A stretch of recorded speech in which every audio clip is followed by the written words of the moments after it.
right. So this month we're studying the ancient wisdom of the Toltecs in Don Miguel Ruiz's book, The Four Agreements. And so in the first week, we talked about the first agreement, which was be impeccable with your word. And for us as students of the science of mind, this is really, really important. This is really a foundation of everything that we do in the science of mind. That we want to use our word to create, to give, to share, to put more love into the world. Because science of mind teaches us, just as Don Miguel Ruiz does, that our word is our power to express, to communicate, to manifest, to create. You know, in the Bible it says, in the beginning was the Word. Everything starts with a word. Everything starts with a word in your head. So that's an idea. And then it kind of comes out in your mouth into form. So it's the most powerful tool that we have, that with our word, we can build things up or we can tear things down. We can build another person up or we can tear them down.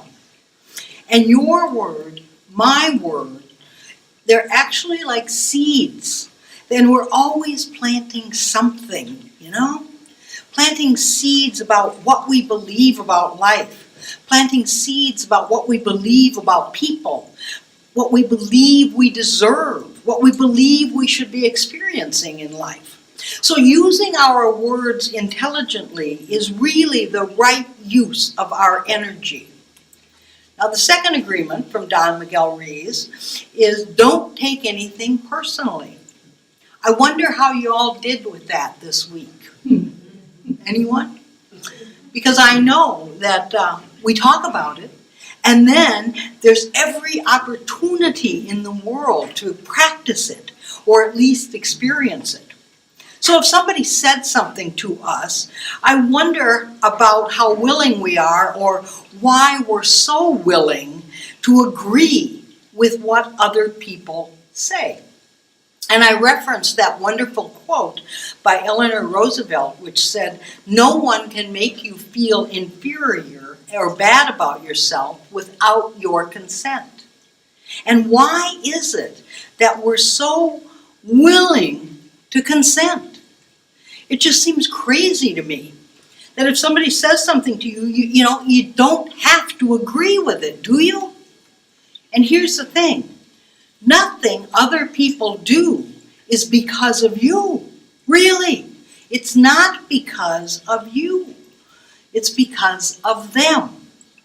So here's the really important principle here. What other people do is their karma. How you respond is your karma. And what other people do is their karma.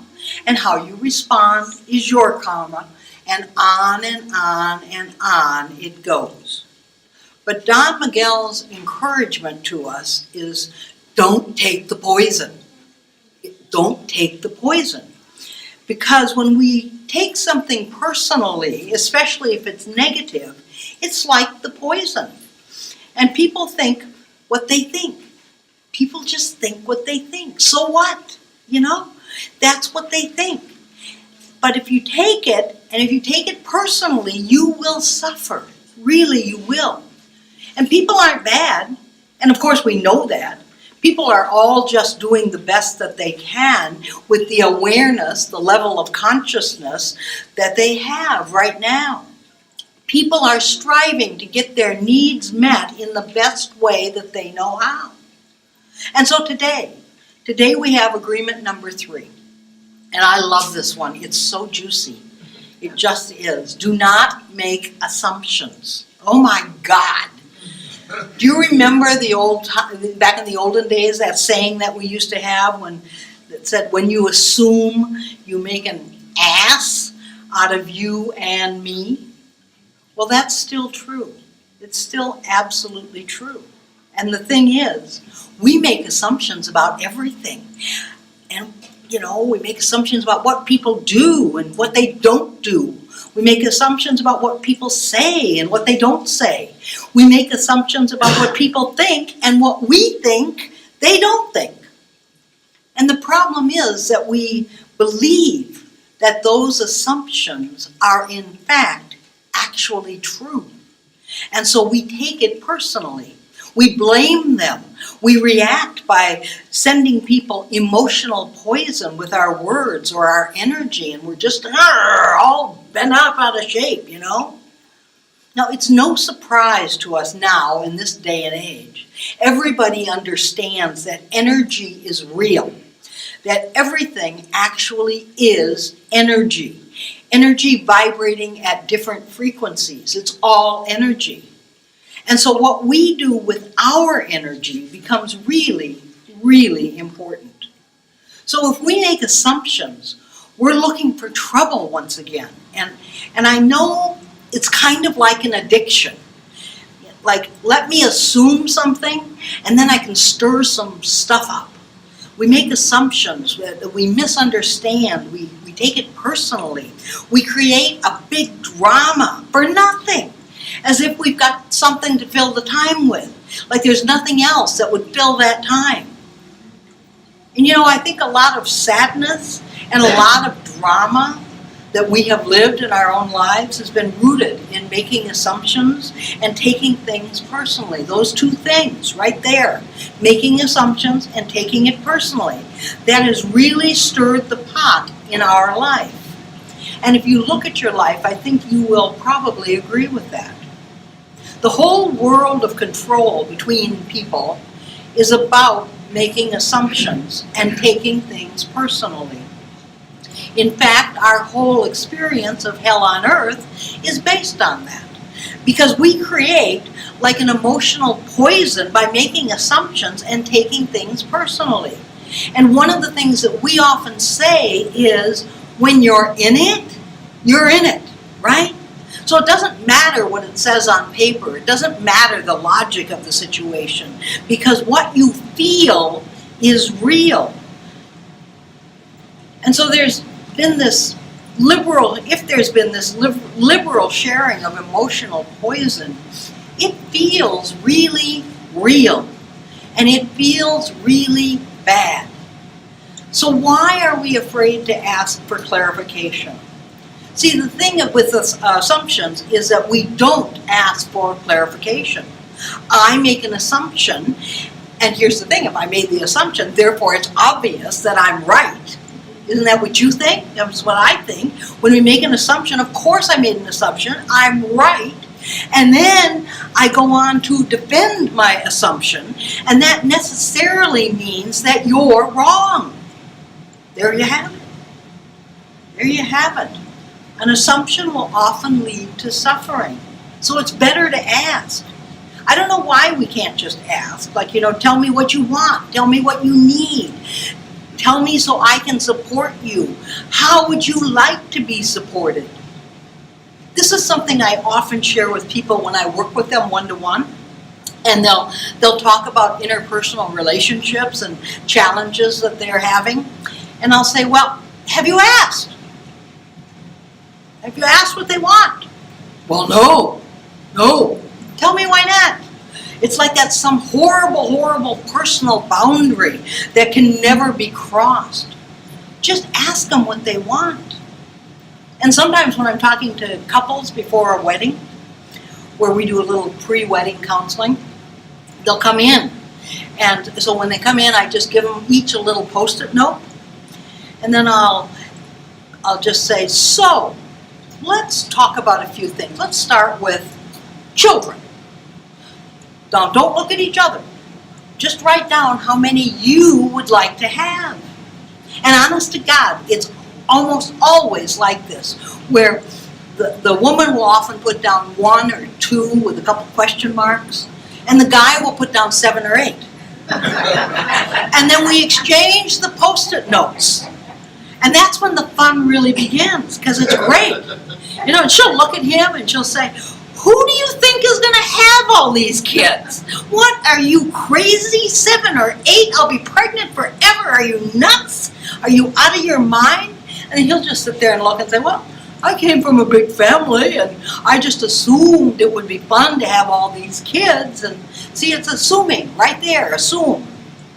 Now, the other thing I ask people, and I think this is great in relationships, is that people think how they feel supported is how another person should feel supported, right? It just makes sense to them. Then we do the same thing with the Post-it notes. Write down what makes you feel supported. How do you know you're loved in a relationship? How do you know that you're loved? What makes you feel supported in your relationship? And then they write these things down. And they write down completely different things. Absolutely different. And they're like, well, how is this possible? Well, because you're two completely different people. Duh. And then one will say to the other, well, I thought that this is how I feel supported, that if I did that for you, you would feel supported. No, absolutely not, you know?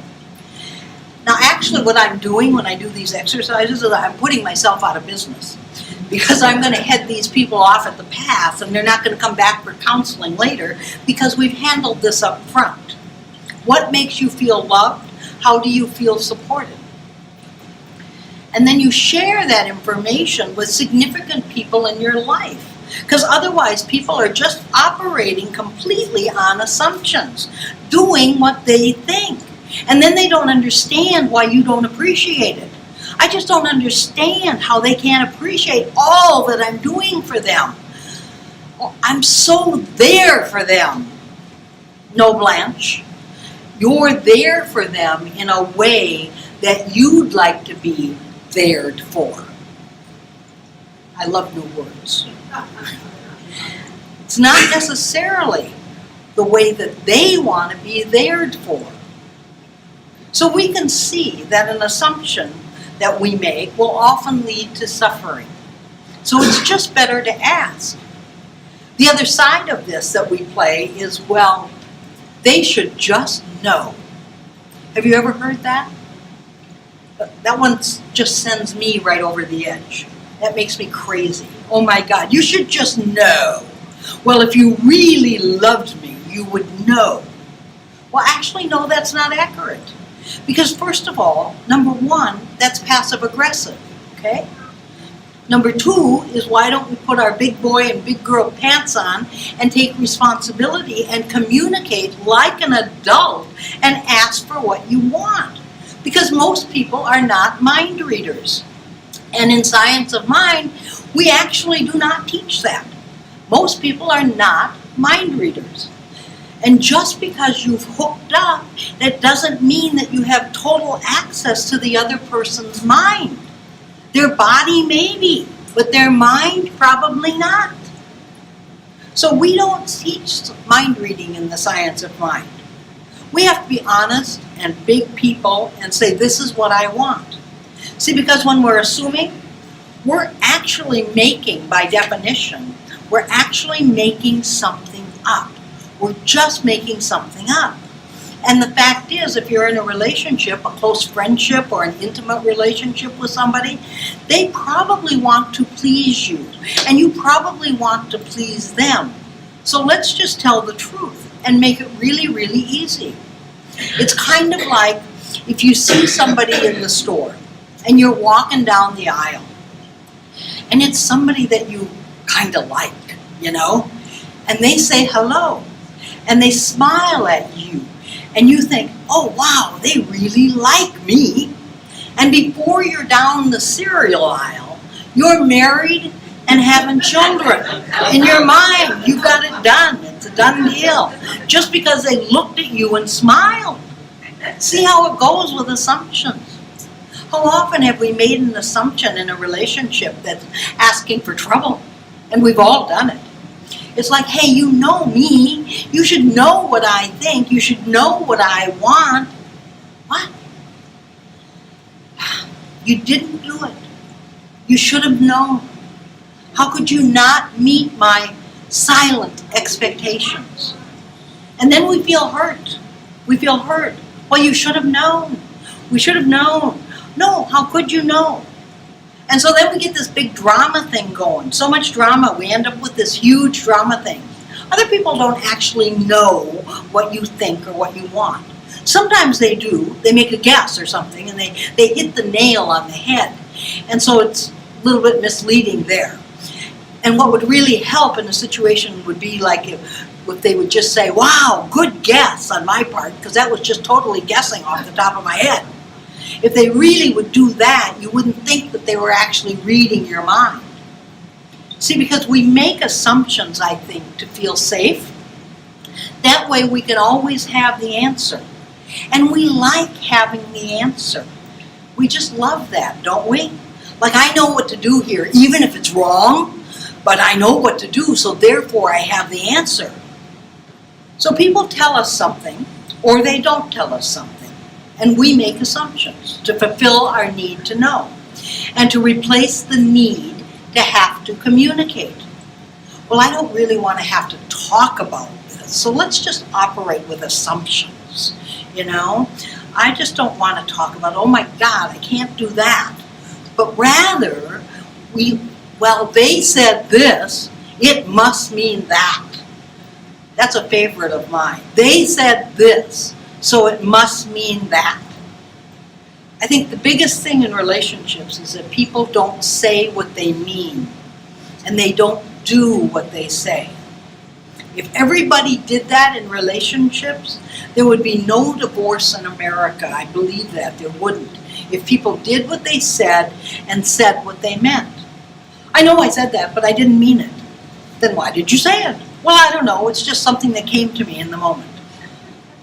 Well, do you have to say everything that pops into your head? I mean, really, if I did, I would just be a litany of bad words up here. And thank God I'm not. Thank God I'm not. I have to cleanse myself every Sunday morning. I will not say bad words at the moment. I will not say bad words at the moment. And so what about the assumptions that we might make about ourselves? That maybe you overestimate or underestimate yourself. Maybe you don't give yourself credit for what you're able to do. So here's another great one that people do in relationship with assumptions. My love will change this person. Now there's an assumption. My love will change this person. So first of all, good luck with that. Because people change because they want to change. Not because of how much you love or do not love them. People change because they want to change. And really, it seems to me that real love is just accepting people the way they are without trying to change them. And the amazing thing is in accepting people the way they are without trying to change them, it gives them the freedom to change if they desire to.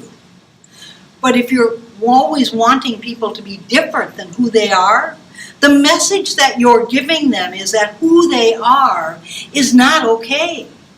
Who they are is not all right. I don't really love you the way you are. If you would just be a little bit different, then I would really, really like you a lot more. Well, that doesn't feel good. Of course, that doesn't feel good.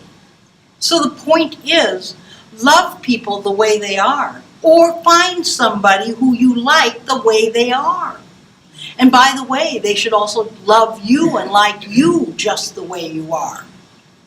And we even do this with friends. Well, we kind of hang out, but I don't really like them that much. I wish they'd be different. Well, then you're not doing them any favors by being their friend, or to tell the truth, just to hang out with them. You're not doing any favors. You're taking up space.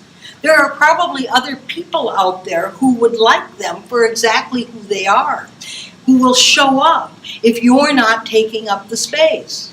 Kind of like a parking lot situation. So without assumptions, our whole communication changes.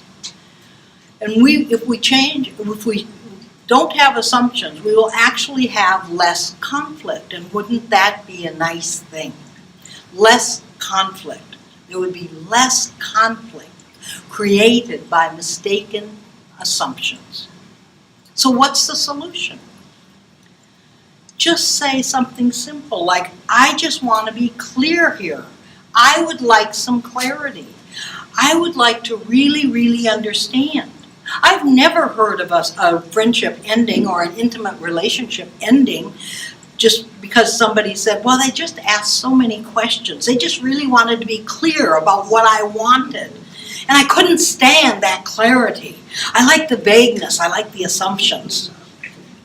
And just think of all the human problems that could be solved if we just have good, clear, honest, authentic communication.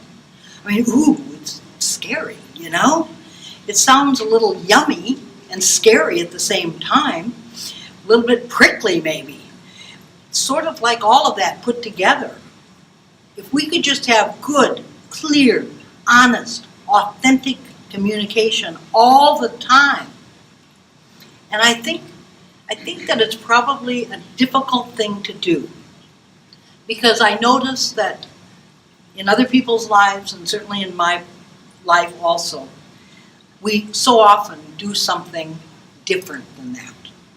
You know, we talk to this person this way because of an assumption. We talk to this person this way because of an assumption. And actually, we're not serving ourselves or anyone else or the world in general. So the assignment for this week is don't make assumptions. And we'll see how we did with that next week. Let's pray.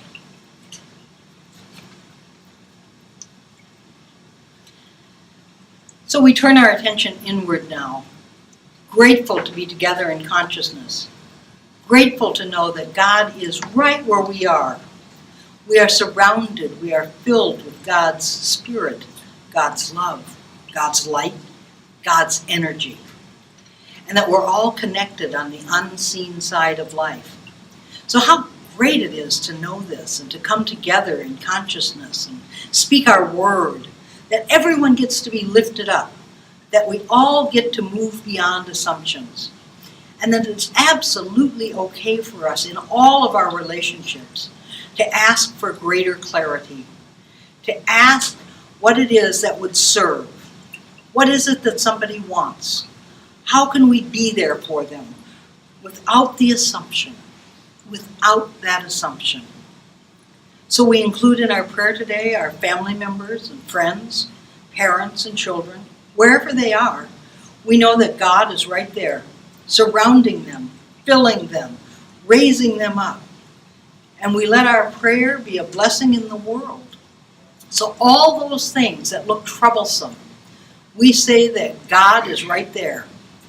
And the God that we believe in is bigger than all of that. So God is right there as peace, as perfect outcome, as perfect solutions, as perfect situations and conditions. We bless our church. We bless all churches. We bless synagogues and temples and mosques and ashrams, all paths to God. And I know that we are blessed by being here together, that everyone's consciousness gets raised up, that today we let go of something that does not serve us any longer, and we make room for Spirit's newness in our life. And so with a full heart, I give thanks that this is the truth. I release this word, and together we say, and so it is.